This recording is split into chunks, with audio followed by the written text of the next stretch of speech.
நாங்கள் டைட்டானிக் கப்பல் பார்க்க போமா?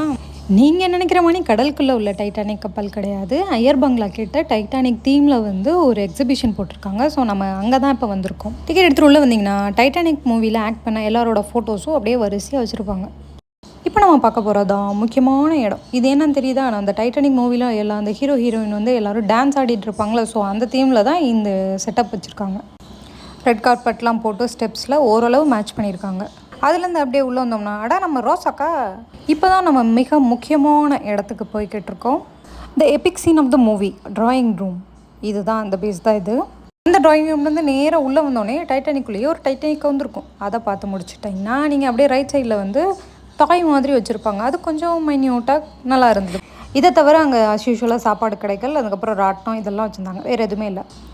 நம்மளுக்கு ஜாக்கும் கிடையாது, நான் ரோஸும் கிடையாதுன்னு டிக்கெட்டு இதுக்கு போய் 80 ருபீஸ் கொடுத்துட்டோமே அப்படின்ற கவலையில் நானும் அங்கேருந்து கிளம்பிட்டேன்.